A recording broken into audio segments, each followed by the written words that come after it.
start with a statement from Coach about this week's game against Texas A&M, then open up for questions. Coach, whenever you're ready. Big game ahead for us with A&M. The standings, the race is kind of really jumbled up. I told you all before, I don't know if anybody be able to get separation. Maybe we could have, had we pulled on the unimaginable against South Carolina to try to create some separation. But like I mentioned, the SEC is going to go all the way to the end as far as standings are concerned, and this is a big game for us. This is a big game for Texas A&M, and our focus can. Luckily for us, with one game this week, our focus could be solely on them and preparing for them.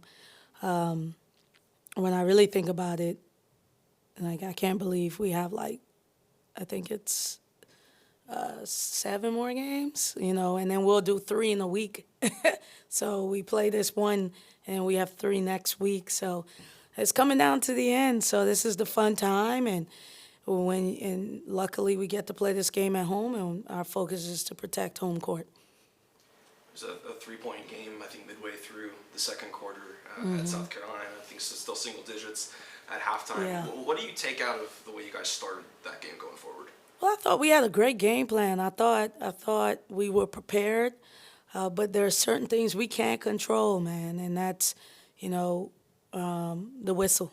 We can't control that, and I'm not saying the whistle was bad or good. I'm just saying that there were whistles, and so that affected us. And South Carolina is just really strong with their depth. They're like a tsunami wave. They just keep coming, and but.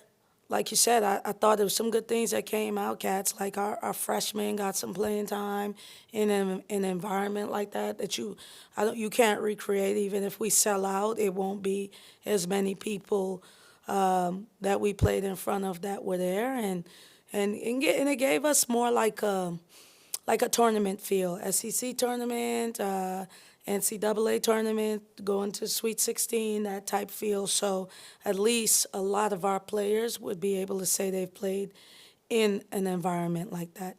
Yeah, you were asked, or you mentioned it in the post game, but turnovers have kind of become an issue. From the coach's perspective, what have you seen maybe has been the cause of that to kind of snowball in those games when that happens?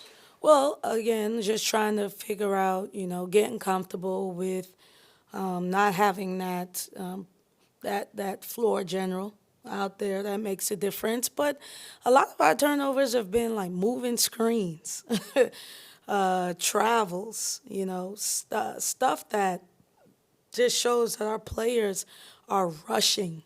So, and then we play Tennessee and we have 7, so it really, for us, it's about playing at our pace, not being sped up, not, trying to move too quick.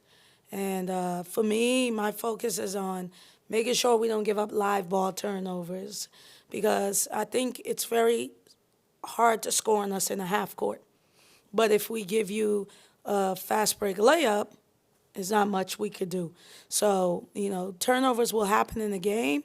Our focus will be making sure it's not live ball turnovers. When players are rushing, what are some of the things that cause that usually? Sometimes the environment, sometimes having a 6'6" girl sitting in the paint and you're trying to avoid her. And sometimes just not a lack of focus, because we're working on the skill development. We're in the gym with them. They know what they need to do. It's just, it's a bunch of different things going. And sometimes it's just trying to make a play. I could live with those. I could live with trying to make a play and you overthrow it or whatever the case may be, And I just want to go on record that every time we have a bunch of turnovers, as a staff, we find 4 that are not really turnovers. So in our mind, we're not really turning it over as much as it seems. It was just called that, so we have to live with that. But no, on a serious note, it's just us being sure about what we want to do. and continuing to work on being connected.